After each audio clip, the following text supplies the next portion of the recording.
Thank you. I'll just open up the session and floor for everyone to join in. This session is all about commercial corridors, scaling new space business under the EU-India space collaboration. The new EU-India FTA radically reshapes bilateral commerce by systematically dismantling trade barriers for high-tech components. This session convenes corporate executives and regulatory experts to explore actionable cross-border joint ventures, supply chain de-risking, and the technical standards required to seamlessly scale business operations between European markets and Indian private space ecosystem.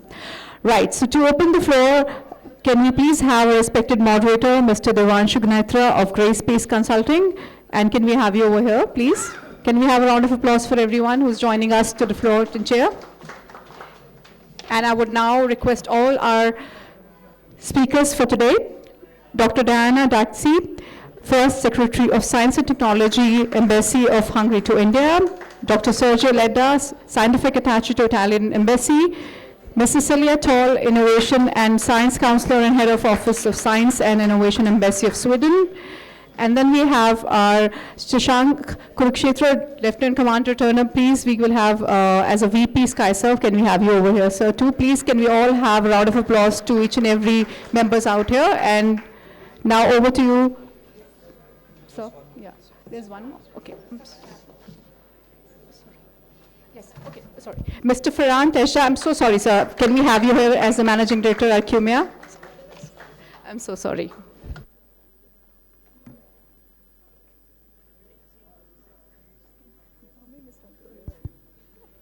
Hello, everyone. Hi. I know it's the last session of the day, but thank you for making it here. Keep your spirits up for another 40 minutes or so for us. I'm very happy here to talk about this super timely topic on EU and India and how we can scale businesses in both the regions. We have a very interesting panel with us, and I say that this is a very pertinent time to discuss this is because India and Europe have been engaging in business in space for the last several decades. ISRO has been launching European satellites. We've seen some European primes always participate in India. But of late, I feel like there is this sort of traction or sort of this pull, because sitting between Europe and India, we get a lot of these queries on both sides. What is India like? What is it like to do business in India? And we have Indian companies who ask the same about Europe. Can we now go to Europe? And I think the FTA in some way at least has opened up the possibility or the idea between companies, even SMEs, on both sides that we could collaborate, or there could be an option for us to expand into another region, which is fantastic. And so I want to ask these questions to the fantastic panelists we have here today on these topics. I want to start with each of you, and if it's possible to very quickly introduce yourselves, and then give us 2 words on what do you think defines this India and EU relationship. We'll start with Shashank.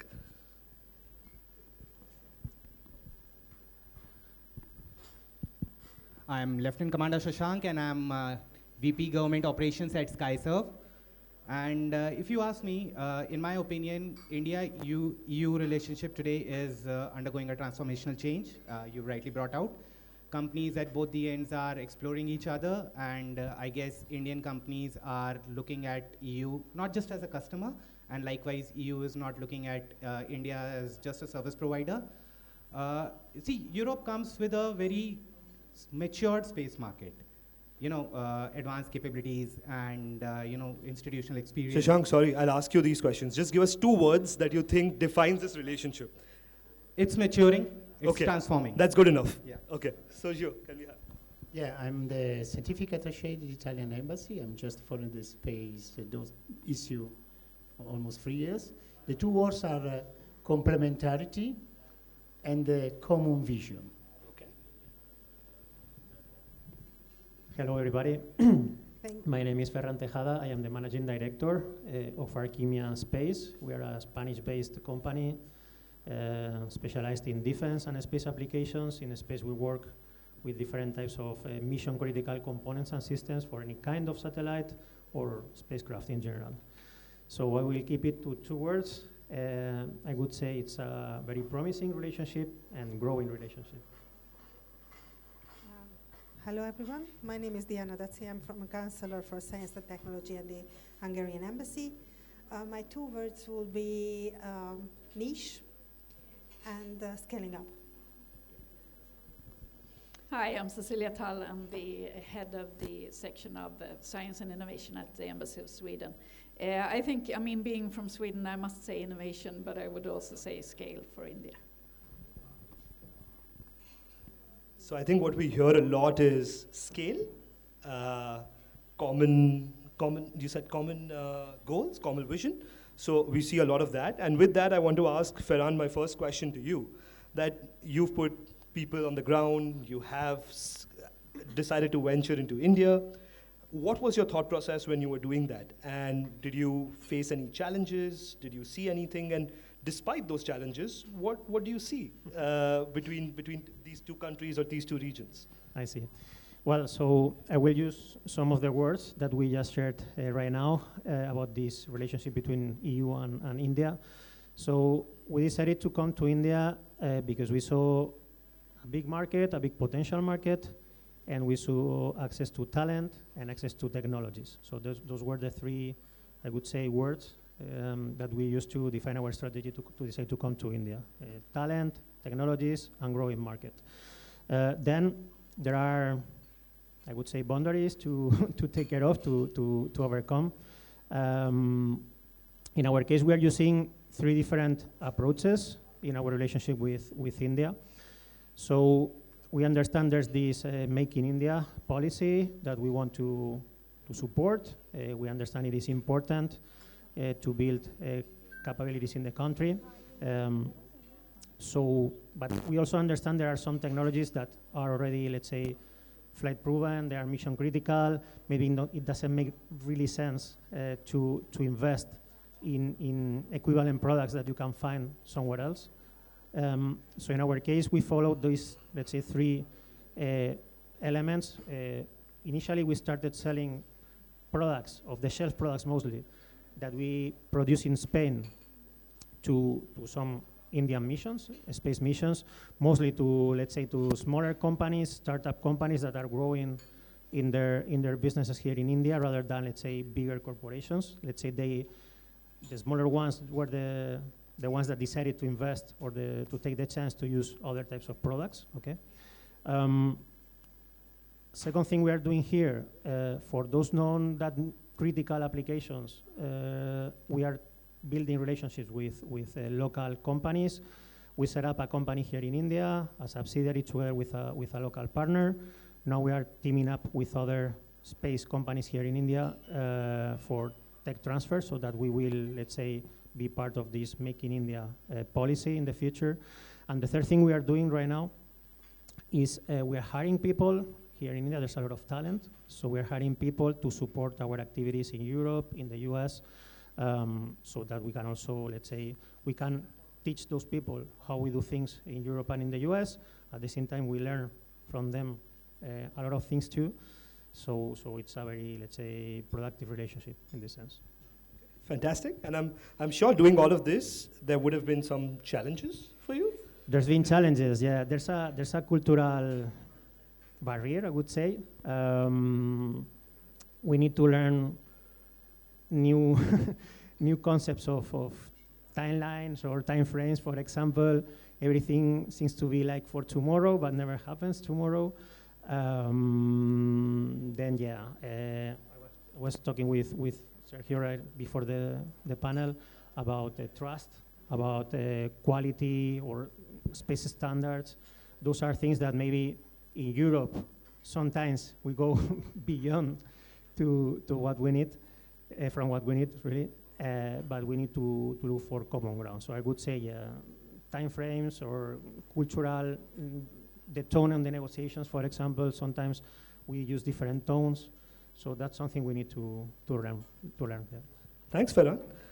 Sergio, do you agree with what Ferran is saying? Because you interact with so many companies, India and Italy have a deeper relationship. And can you walk us through some things that, maybe a case study that you have, which was successful, or challenges that commonly companies face when they are coming to India?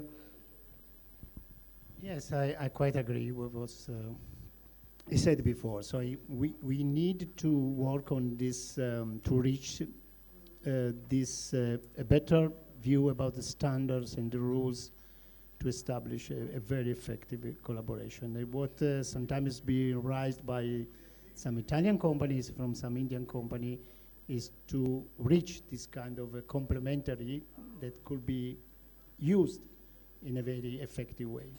So this is something that we are working on. Also, after our recent mission that we have from 13 companies, Italian companies that came here in India, and they go to the Indian companies to visit them, to touch them, to discuss with them, I think this one was one of the topic was discussed quite a lot. But anyway, there's the intention to go on. Of course, this kind of standards rules should be also helped by the institutional bodies.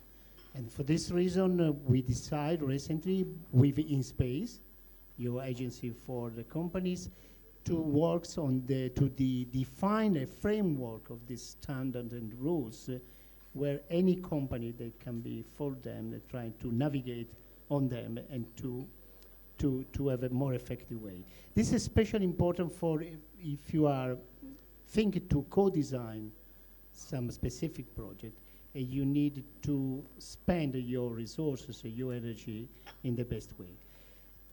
Of course, this cannot cut these problems in some way. They are not problems, they are maybe actual limit that could be overcome, cannot cut the common vision. For this reason, I mentioned the vision, common vision to reach the results. Because we have a quite clear example how power is the vision. So if you think about the American guy that now is became like a trillionaire, he has a very large vision, and by try to transform this vision in some real plans. So, of course, between Italy and India, between Europe and India, we can follow in some way the same way, try to define the vision, but work in the same time to define exactly which could be the rules to go straight away in this vision.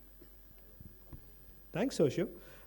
You said that delegations have come on both sides. We've seen that an Italian delegation had visited India. Were there specific sectors that you saw that there was increased interest on both sides in? Yeah, this is in some way this based for our longer connection with India, because this connection we have on the space sector is almost 30 years ago between the two agencies. And the two agencies define some specific area. One was the satellite Earth observation. And this is something very deeply connected to two countries.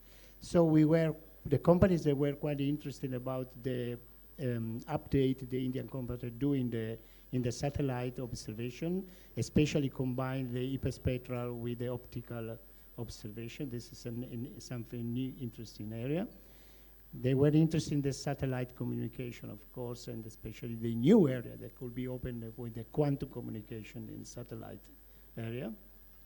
So always around the satellite observation is quite interesting for the different use of the satellite observation can be important for the society. Of course, as Italy, we are quite a leader on the space exploration, especially setting up the modules for the space station and now for the lunar space station. So and also maybe in the future some base in the lunar area, in the lunar surface. So India is interesting as well. Also, we are cooperating in this kind of area quite a lot. Also, the third one was the weather, space weather.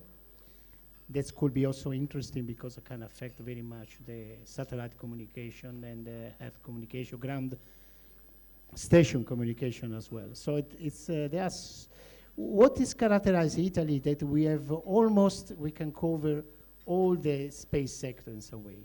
We are a little bit fragile in the launch part, and for this reason we can be very complementary with India because India is so strong in this part.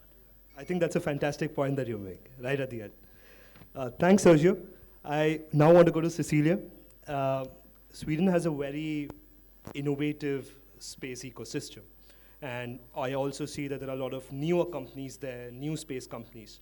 How do you think that these new space companies can align with the new space companies in India?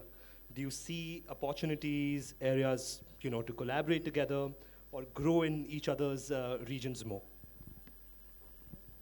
Thank you very much. I mean, we have quite a large startup sector within the space sector, and even recently our Honorable Prime Minister signed a strategic agreement with space and the geospatial technologies in it.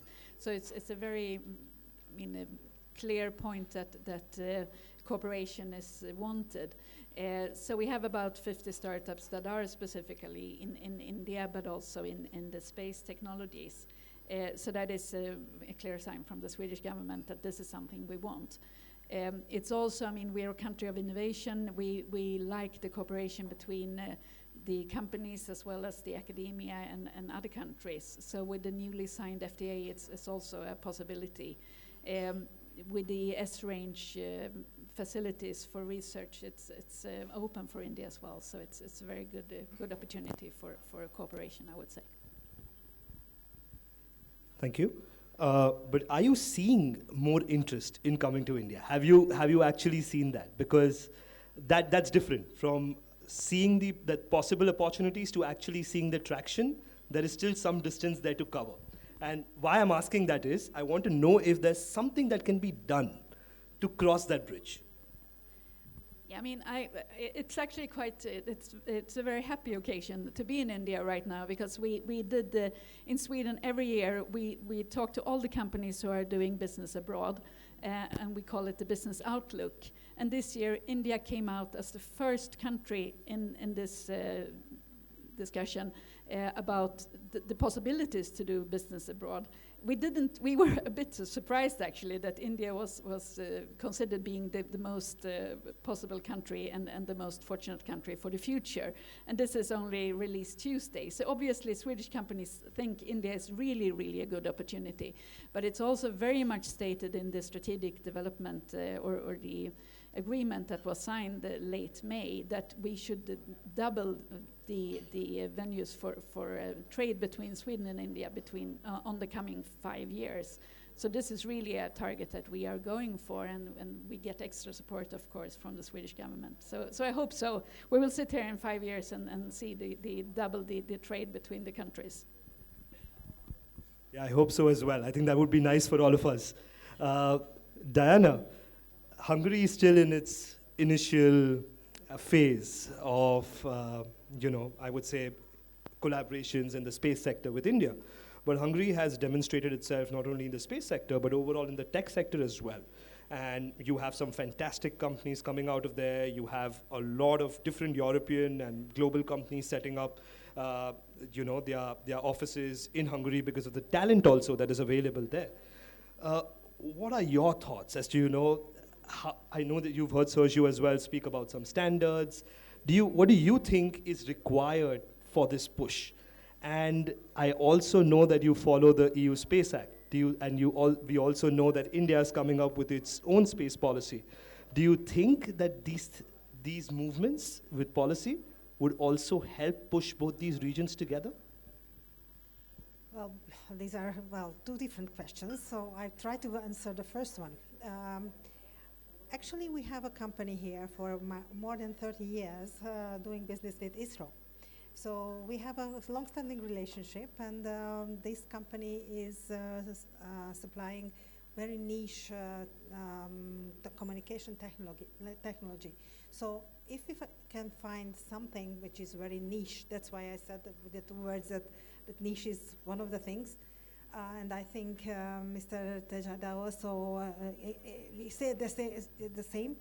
So if we can find something that the other partner lacks, then we have a wonderful relationship for sure. So, as Cecilia also mentioned, Hungary is also interested in innovation, pretty much in innovation. Being a small country without lack of resources, innovation is a must for us. So we are trying to do our best in the space sector as well. There are some good examples, as you mentioned. We have opportunities for companies who are coming to Hungary as well. Well, going to the second question you asked me about the Space Act and the space policies, these are two different instruments, I would say. Space policy is, everyone should be in the space and we should cooperate and whatsoever, but if you are looking at the acts itself and if you are looking for the regulation itself, it will cause a little bit of problem because, as Tejada also mentioned, standards are probably somewhat different so to understand, and also we have to face the challenge of the space between us. So the 6,000 kilometers are a little bit too far. So I think it will help in a way. I mean, the EU Space Act definitely will help in a way to standardize at least Europe, EU and Europe, border sense, and probably also the other countries which are supplying parts or services for European companies. And especially you mentioned launch services. Launch services, geo data service providers, these will be mostly affected by the EU regulation because they also have to comply with the regulation itself. So it will be, and also probably the environmental impact would be quite high, as you mentioned, the EU Space Act has a very broad sense and broad vision, for example, with debris mitigation and whatsoever. So we'll see. Definitely will be an interesting time for space lawyers. No, so I think, Diana, what you also mean is that with the enactment of the EU Space Act and with Europe becoming a single market, it will also become India for Indian companies to go to Europe and possibly look at Europe as one region as opposed to different member states with different regulations, with different approaches, which I think will still happen, but at least it will make it a bit easier maybe to navigate initially. No, okay. Do you want to say something? No. Okay. Okay. So now that we've seen this side of, how is it to do business in India, what brings everyone to India, I now want to go to Shashank. Shashank, your company has been in Europe. You all have been trying to make inroads there. What was your thought process, when you all wanted to venture into Europe? Did you face any particular challenges while you were there? Do you want to share those things with us? Let me just begin by saying that the thought process that Skyserve, my company, had was, we are not just there for one-time sale. We are there for integrating ourselves into the value chain. So, we could co-create with the European companies. There could be some technological partnerships. Be there for a long-term process. That was the initial thought process we had. And accordingly, we collaborated with certain companies and we could do our edge computing mission on board. So that's there, be there for a long time. And talking about constraints, yes, obviously, for any Indian companies to work with the European company, the challenges are, the practical challenges, if I must put it that way, are, the procurement process can be tough. Meeting the qualitative requirements is rigorous. And, something that we face every day, between Indian companies also is the trust factor. You don't want to work with a company who's first time working with you. So all these things were there, if I can put it that way, but the institutional frameworks ease in a lot of burden, and I think the great way to move ahead is collaboration. We were fortunate to have collaborated with the companies who helped us grow, and here we are, doing more and hoping to do a lot more. No, thanks, Shashank. Can you also tell me, there are several other Indian companies also who want to do the same. what you have done. Can you tell us what do you think would their challenges be while they are trying to enter Europe? So I think challenges would be same for almost everyone, just like I brought out. The qualitative requirements would be rigorous, meeting those standards, again, is a challenge. Then validation, of course, is going to be a greater challenge. And this is going to be universal across all the companies who are now trying to work, not just with Europe, but across the world.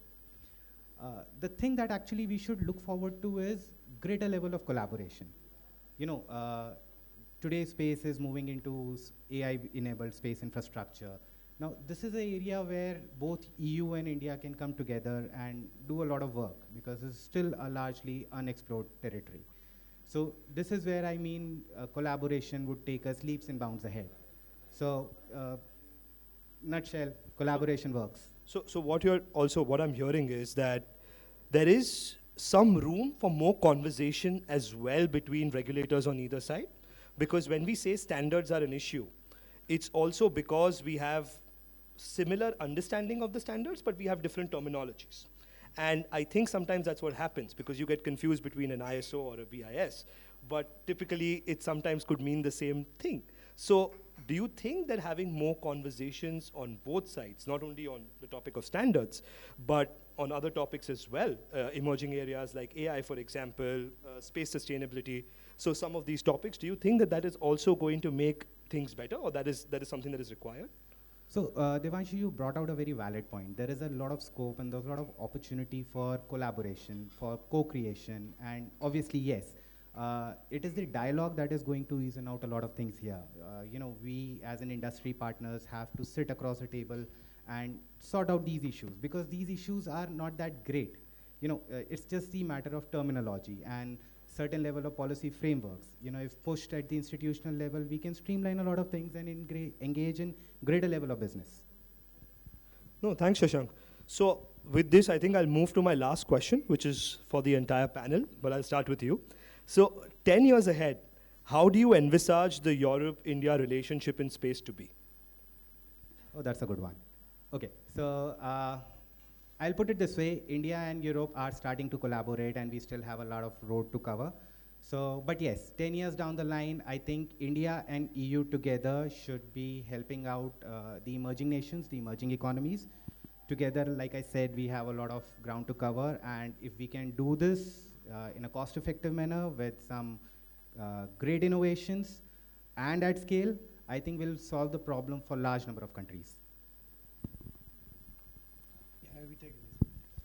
Yes, let's go back to the Space Act that you mentioned. So in the Space Act, there are 3 pillars. They are very important. One is safety, one is resilience, one is sustainability. So safety is something that probably we can take between between Europe, Italy of course, and India. Regarding the safety, it's quite clear that everyone wants to have the constellation, and quite soon we can have a lot of satellites, a lot of probably debris and the kind of things. Maybe we should feel the responsibility as India, as Europe, to work about this. So with the technology innovation and also to face this problem that will be rise in next year. What about the resilience? Of course, it's quite involved the cybersecurity in some way, data. We are producing a lot of data, but we need to establish some specific rules how to use this data, how to protect this data, how to access to this data. Because it could be important for the society, but we need to use or to manage this component, this that I want to say is an economical component, because data sometimes looks like a complementary part, but they can move a lot of economy, so that we need to establish the best connection. Of course, work on the sustainability could be also important, because in this case, as I mentioned this morning, maybe India can teach a lot of things, because they are able to create some important plans in a very low-cost way, so they can in some way look on these things. Of course, stability sometimes to make good things, they can have a long life, because they affect this part as well. So I think there's a lot of space to do something in the space. So I also want to give my 2 cents on the Space Act. So I think we all agree that we need sustainability in space, safety, but this is a bit like environmental policies, and so it's not only affecting some areas on some territories. This is global. So it makes no sense having some rules affecting some companies in some regions that are supposed to be competing globally. And even though those companies in those regions follow those rules, their impact will be limited if the rest of the world does not follow those rules. Okay, so that's for the policymakers to think about it. Okay. Now, how's the future between India and the EU? As I said in my first 2 words, I think it's promising. I think it's growing. I think there's a will from both regions, countries to work together. And I don't need to explain all of you how the current geopolitical situation is around the world. We all know about populism, about I mean, there's a word that you go to any event in space defense, everybody speaks about sovereignty, about autonomous supply chains, local supply chains, national supply chains. So we all know how this works. But I want to believe that we somehow will keep this cooperation, which is very typical in space.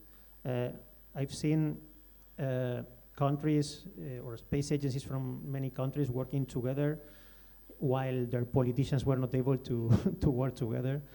Russia is a good example with the ISS and so on. So of course we cannot split political problems and conflicts from the reality, from the space business, but I believe space goes beyond Earth, actually it's space. So somehow we should try to keep working all together, of course with standards and so on, but that's how I see it, yeah. No, I just want to quickly come in because both of you mentioned the EU Space Act, and I agree with you. I think everyone in India here, most companies or even the regulators understand that safety, SSA, these are important aspects that need to be covered. We could have said a couple of years ago that we are still an emerging space nation, let's not focus on that, let's focus on scaling up. But today I hear a very different conversation. Today I hear a conversation that, no, we want to take responsibility. I don't want to talk about who's created the debris. I don't want to sit and have that conversation. I want to have a conversation on how we can help, how we can, grow in a more sustainable manner. So, which also adds to the point that there could be complementarities between both the regions. Definitely. The thing is, in space, if you create debris doesn't understand where the satellite comes from. It can be from India, can be from Europe, can be from the US, so it doesn't understand. But the thing is, I mean, about the US guy with $1 trillion if we have very tough regulations in India, in Europe, but someone in the US can launch 1 million satellites, so. Yeah, but that's the challenge that hopefully we all navigate together. Yeah. Oh, thank you. You didn't want to go. No. Great. No, I think, as the rest of us have been into maybe the geopolitical challenges together in the coming 5 or 10 years, I hope that we can at least give some balance to the a bit crazy world right now. And as far as Sweden, India, and also other parts of Europe, I think, the communication part is of course extremely important to us with 6G giant and maybe then 7G together we can develop together as countries. We also see the dual use situation coming in and also the sustainability, but also of course the extreme situation with weathers and other where we can use maybe space technologies even on Earth as well. So I hope that will be coming as well. So last but not least, I also wanted to mention the dual use situation, and also probably there will be much more of condosats and those kind of things which are emerging in a way, and more and more hosted payloads, different countries. So not one country, one satellite, but many countries, one satellite issues, and the military use or non-civilian use will be much more important for probably for the space. And one other issues which we were only slightly touched upon is the environmental issue. As you may already know that in the telecom sector it has been quite important to recover something from the equipment what we have. And that will be an interesting challenge for the satellites, because in putting satellites in the graveyard orbit, it will only delay the debris to come to the Earth. But actually, manufacturing satellites needs resources, and resources in this Earth are quite limited. So after a while, materials, especially rare earth materials, will be out of the question. So we should use the technology to regain some of the materials we are putting in the earth, and I do hope that in the upcoming 10 years there will be a solution for that. Thanks, Diana. I think you brought out right at the end a very important point also regarding hosted payloads and how different regions, different countries work on one single mission together, and how always figuring out who is liable, who is wrong in case a situation occurs always starts getting more challenging. This coupled with environmental issues that everyone has raised, I think we come to one point, right? Like, so today my conclusion of this panel here is two things. One is there are complementarities between both the regions, and secondly, we need to talk more between regulators, between companies, because there are areas which need to be spoken about. It's not only about market access, it's not only about entering a market, but it's about how we scale together, how we as regions that have exactly built trust, but also regions who are sort of space powers in some right, try to set standards globally as well by setting standards for ourselves first. And then we can worry about who follows it and who doesn't follow it. So unless anyone else has anything to add, I think we've reached an end. Thank you very much to my panelists, and thank you to everyone else.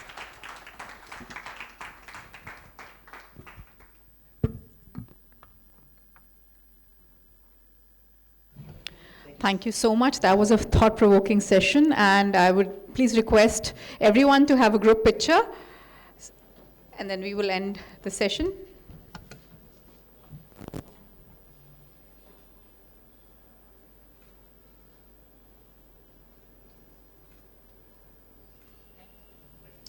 Thank you once again. Thank you for the time, ladies and gentlemen. Thank you. And now we come officially to the end and day one closing of India Space Congress. And I hope that every session today was thought-provoking. And we will meet tomorrow again back over here with another round of sessions. And we start tomorrow at 11:50, the first session for tomorrow, 16th of June. Thank you so much, ladies and gentlemen.